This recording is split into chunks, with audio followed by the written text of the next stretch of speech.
Yama is the ocean, and that's the east. That's what you can hear. That's the west. Sorry, the west. Ma'arav. That's where the sun sets. That is where Aza is. They stole our beach. It's a little upsetting, but we go to Ashkelon. Ashkelon's very close. We have a beautiful beach there.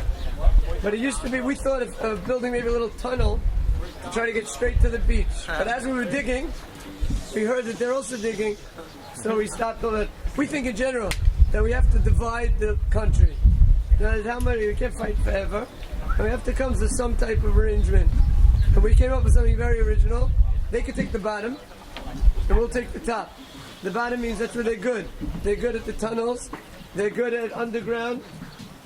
You can feel the ocean wind. You could see a little bit whatever's left of the Gaza Strip. And it's important to know there's not so much going on there. They were given millions of dollars, many millions of dollars, and they used it to build destruction. When we hideously left Gush Katif, which is all the way down the coast, instead of them taking that land, they just don't know how, and making it into a center of high-tech, a center of agriculture, a center of Torah, they turned it into launching pads for Qassam rockets. That's Yama. Now let's look east. Kedma. Kedma is Kadima. Kadima is forward. That's where you have Yerushalayim, 25 degrees. This way here you have Kever Rachel, Chevron is straight ahead. You have Kiryat Gat is in the horizon. That's where we have another branch. Now look at Tzafona. You see straight ahead, we have another big building. You see that big building with the roof? See straight ahead. No, I mean 4 windows, and it looks like tefillin, one on top of the other. It's a big Jerusalem stone. Awesome building. Straight ahead. You can just see the top of it. Anybody see it? Yeah. It looks like it's all the way. It's the furthest building you could see. That's another base medrash that we have. And as we're embracing the city with a lot of learning, it's called L'Romain Beit Elokeinu. You know the halacha is that if someone wants to build a shul and he wants to go higher than someone wants to build a house and he wants to be higher than the shul, you're not allowed to, you cut it down. We made sure to make the 2 Batei Medrash almost the 2 highest parts in the city. So it's like 2 crowns that embrace that are oter the city with a lot of learning. If you see over there, those are the twin towers of Sderot. You see those 2 gray buildings? We call those, they're not really too high, but they're almost the highest that we have here, 6 stories. You see those gray buildings, the 2 gray? So that's, our guys got together and they said, let's build. But they didn't build a ghetto. There's half of those people there. Unfortunately, I live right next door to that. So when I look out on Shabbos afternoon, I can watch television. Because they're from the porch of the guy that bought the penthouse. He's not religious. I'm just using that as an example that religious and not religious brought together. And that's a beautiful thing. Instead of segregating and building a ghetto, they built themselves. And that's the same guy that built our base medrash here. And that was done part of the yeshiva. So as you can see, the yeshiva is strategically located in all parts of the town. And now if you look a little bit, the Kedma part, we didn't see the Negba. The Negba is the beautiful Negev. Avram Avinu walked around these areas. Here's where Yitzchak had his wells, not so far. This is the land. This is Gerar. This is the Negev. The Gemara says that if you want to, Aratzela Achkim, Yadrim, come to the Negev, because the Negev, there's not much to do here. Here's a great place to learn. You see all our dorms there. Those are pretty high-level dorms. I don't know if they're on the level you guys have, but it's like, we started this yeshiva with caravans. And I said to myself, I'm not going to spend my whole life raising money. Caravans are fine. They could last. We covered them with Jerusalem stone. This Beis Medrash used to be a caravan. The lunchroom was a caravan. But the Palestinians came along and said, sorry, you have to build something permanent. You have to build something for generations. And therefore we had to break down all the caravans. You see there are a few left. And we built about 6 big dorms. And we still need more place. Over there by that other yeshiva, we built another big dorm. Now if you look forward, now we're looking a little bit to the west again. And you see over the hill, You see, well, let's start with the horizon. You see the horizon, you see that lone tree? Anybody know what Golani is? Golani Brigade? Yeah. So you know what the emblem is? Tree.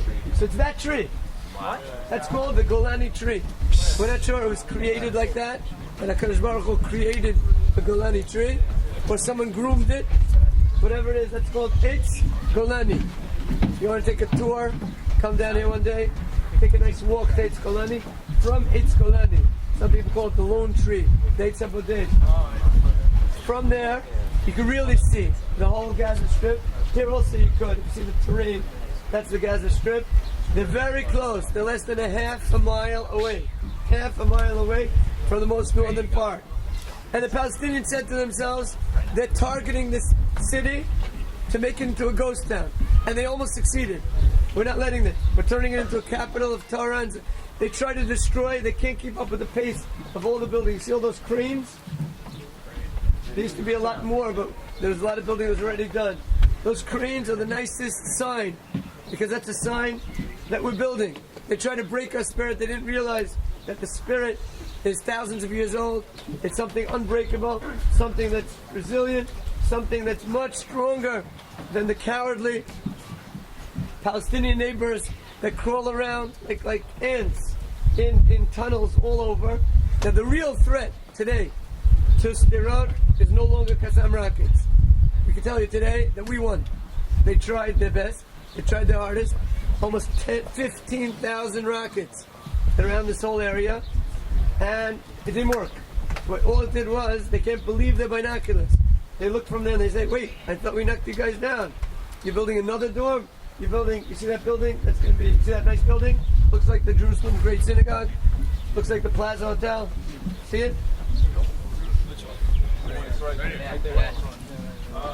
So behind that building, we have our kollel houses. Those are guys that got married here. Very often, almost sometimes twice a week, we have weddings. Because the guys here are Shir Dalet, Shir Hey, and they get married, and they decide to live here. The joke of my family is that when I pick up the Kiddush cup, I get confused. Instead of saying Shabbat Kocho, I start to say the bracha you say when you Masada Kiddushin. Because we have so many guys that get married, so many guys that decide to live here. That's just a small part of the guys that live here. That's another continuation. See that big train? We call that the train. It's called the Rakevet. You see that big building? That's like a long building. It's like a slummy area. So with that building, in that building, probably where the flags are, a lot of our guys live. Around this whole area, a lot of our guys live. Around that whole area, a lot of our guys live. Some of the apartments we bought. I used to bring people up here and say, invest in real estate, in Sderot. And they'd say, Rabbi, you want to give us a little Dvar Torah? No problem. But don't give us advice in real estate. But they were wrong, because property went up in Sderot. The paper said, too bad you didn't invest, it went up 300%. It's not true. It went up 400%. That'd be the things that you could buy here for $30,000, $40,000. Today it costs $150,000, and it's still going up. And now you see that whole area there that is being plowed away. So last year, if you guys were here, who was here last year? So that used to be a big forest. We broke it all down. That's something we're doing, and we're building a state-of-the-art park. What does Yeshiva have to do with the park? What does Yeshiva have to do with the park? Any ideas? Basketball. We're going to have a basketball court there. We're going to have a good tennis court. The answer is Mrs. Moskowitz. She's a big... Anybody here from Florida? Florida? Miami? Where are you from? So Mrs. Moskowitz from Florida, we asked her to help us build a dorm. She built a dorm, and I asked her for more, and she said, don't tell me what to do with my money. She doesn't want to give any more to Yeshiva, but she said, you want to build a park? I'm willing. So she gave us a lot of money to build a beautiful park. And that's a beautiful thing, that a place of Torah becomes a center of a city that builds a park, builds a visitor center, has kollel guys all around the yeshiva, all around the city. The mayor once said, it's not a yeshiva near a city, it's a city near a yeshiva. He said one day they're going to dig up Sderot, and he said, hey, there was a city here also. No, it's the fact that it was a yeshiva. Everybody's going to know for generations because the yeshiva really is the center. You guys come in once on a Shabbos morning, and even tonight, you won't see so many rabbis because we're all the rabbeim. They spread themselves out as shul rabbis. A lot of times the guys, I'll just describe very briefly, a Purim. Purim is my favorite holiday, for instance. And when I came here at first, 20 years ago, it was very depressing because it wasn't Purim.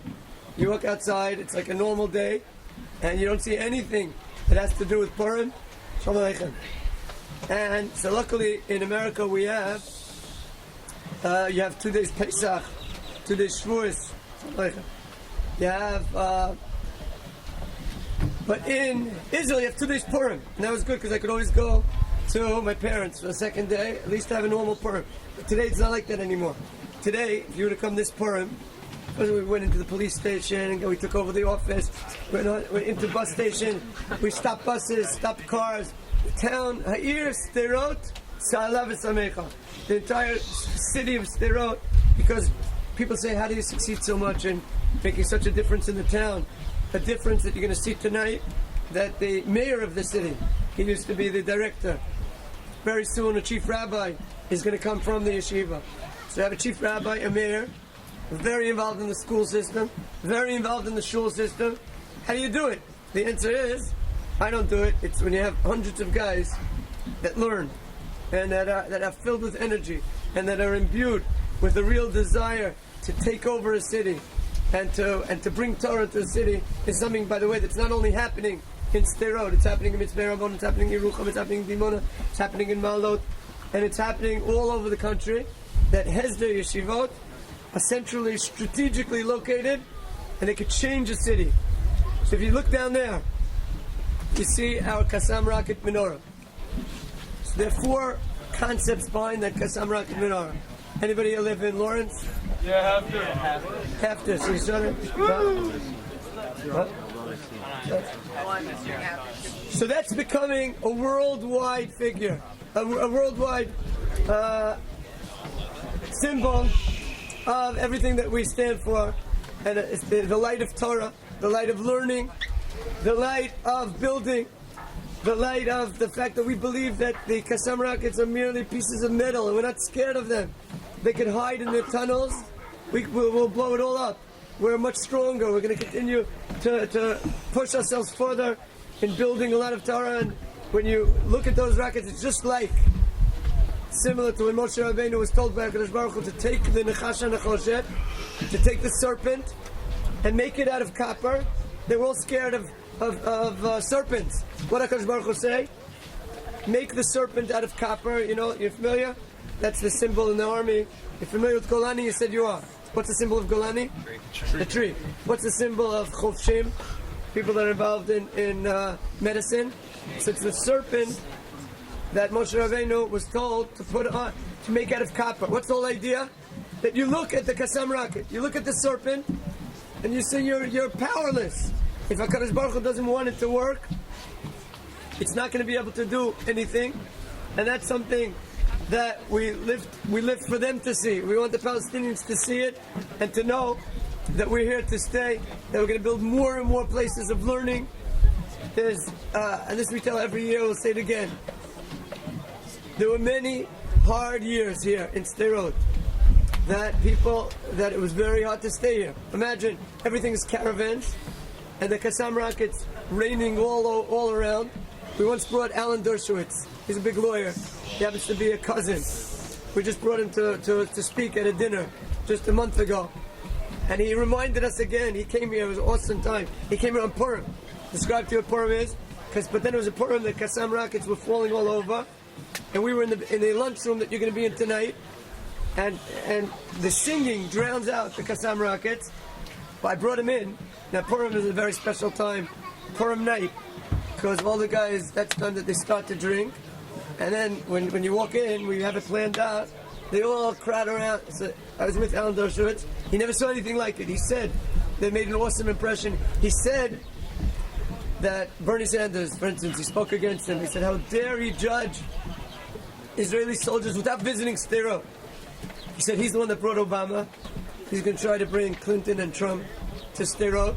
Hopefully they come to the yeshiva's roof, because a lot of people said, people that were very far, that they came here and they saw something that they didn't think this is Sderot, so beautiful, filled with big palm trees that are based on the pasuk Tzaddik Katamar Yifrach, filled with hundreds of guys that are learning hard, that are involved in Rashba, Rabbi Akiva Eger, Ktsoth, and at the same time are soldiers, and at the same time are taking over a city. And it's a beautiful thing that this became the city that the whole world looks to the city to see what type of spirit. The Chazon Ish once said that if you run away from the south, so you're just going to move the border with you. So it's a beautiful feeling to know that we were able to be the border. He's saying that many years it was very hard to live here, because you live here, and I had one donor that he told me, we made a little bit of a movie once for a dinner about this.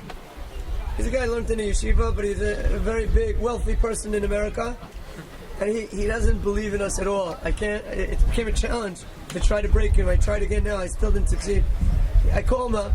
He said, I'm sorry, I'm not going to invest in Sderot. Sderot is something that the government doesn't believe in you. He told me this a long time ago. He said, it's doing you guys have a problem. It's not. I want to invest in something that's going to work, something that's going to flourish. I tried to call him a few years later. I said, you're wrong. Come see it. He said, it's far out. It's not. He doesn't realize that Yerushalayim is going to extend itself to Sderot. It's something that there's no such thing almost anymore of peripheria, of people that are far out. Torah is being built in a most beautiful way all over the country. Before you guys go down and learn with our guys, I just want to say one fast about Torah. I heard once of Meir Kahana speak. He said, since I'm a rabbi, it's funny, I heard him when I was in 10th grade in West Hempstead, and it was a speech that made an awesome impression on me. He said, since I'm a rabbi, I have to start with the Gemara. He opened up a Gemara in Brachas Daf Kaf. It said, how come we have Nisim? How come we don't have any more Nisim today? I said, because we don't have Mesirus Nefesh. And when you Yom HaZikaron, that's a day that an entire country said to themselves, we're willing for Mesirus Nefesh. Rabbi Akiva said about himself, when will the time come that I'll be able to be Moshe Nefesh? That's something awesome. How can we say such a thing? We really think that? V'ahavta Hashem Elokecha b'chol. What are we saying? Nafsho. We want to give our nefesh. We really do. You really every day say, I can't wait to die. I can't wait to be a martyr. It's very hard. But as a country, as individuals, it's very hard. But as a country, that's what we said. Matai yavali yadi.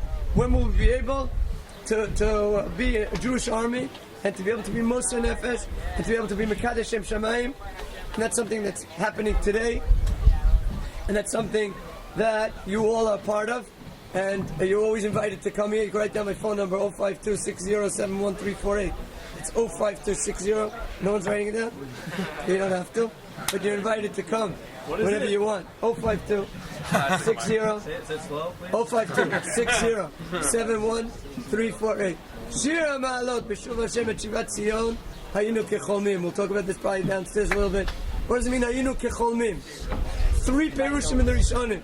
I want to say, I was just in America, I met some of you guys there. And sometimes I meet people, they say, I know you. Wait, that's Sderot on the roof. And they remember. So I want, if I meet you, let's say in a year from now, 2 years from now, wherever I meet you, say, I know you, Shir, and say the following Torah. Okay, that's our code. Shir HaMa'alot. B'Shuv Hashem et Yeshivat Zion Hayinu Kecholmim. What does it mean, Cholmim? So there are 3 Perushim in the Rishonim. One is that, wow, it's a dream. I can't believe what's happening here. Imagine if you could take the Chafetz Chaim on a little walk and bring him, that's my wife, over there. Imagine if you could take the Chafetz Chaim on a little walk and show him the awesomeness of all the Torah that's being built, of all the agriculture, of everything he would go. Another pshat is, it seems like all the tzarot, all the Holocaust was a dream. It's like it never happened. We were so involved. The third pshat is, all these years we were dreaming of this. But Rav Drukman said a 4th pshat. It's happening, and we're dreaming. Wake up. You don't realize what's happening?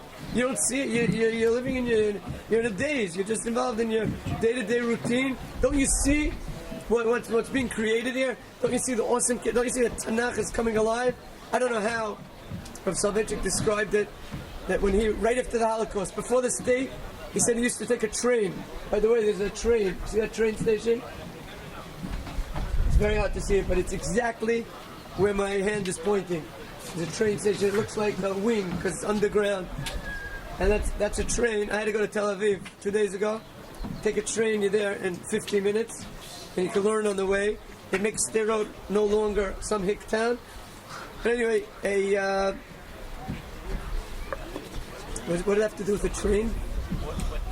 Oh, we're talking about a train? Rav Soloveitchik, very good. Said he used to take a train ride from Boston to New York. And he said it was very hard. I'm Rav Soloveitchik. I'm a leader of all Jewry, but it was after the Holocaust. And he said sometimes he'd meet even ministers. And they were nice, but they said, listen, Rabbi, it's not working. Your Jewish dream isn't happening. You're not exactly you're not exactly the chosen people. There's a Holocaust. It looks like American Jewry is falling apart. There's no future for the learning. And he said it wasn't easy to answer because it looks like all of Christian theology was coming true until the State of Israel. The State of Israel created all sorts of complications for the Vatican, and they comforted themselves by saying that Jerusalem, Yerushalayim, wasn't yet conquered, and but in '67 they went crazy because this is like it's not working for them, and it is like a victory for everything that we believe in, and that's why they refused to recognize Yerushalayim. But we don't need their recognition. It's a mitziyut, it's a fact. So you guys are all invited downstairs. So that's the fourth shot in YNA Kromin. So when you meet me, where do you live? Where? Great Neck. So if I ever come to Great Neck and you meet me, you'll say, Shir HaMa'alot, sorry. Shir Hashem Yeshivat Zion, Hayinu, Yechomin. 4 pshatim. Say them fast. What are the 4 pshatim? One is, wow, it's a dream. One is, all the tzarot were a dream. The third, that's a radak. The third is that everything, this is what we were dreaming for. And the fourth is, wake up. You don't realize that what's happening. You have to be part of it, or else you can just miss it all. You're dreaming. You don't see that because Baruch Hu is bringing us back. Everybody, if you don't mind, let's go down real fast. I take questions. Maybe we'll do that later. Let's go down real fast and learn Chavrusa with the Israeli guys one-on-one.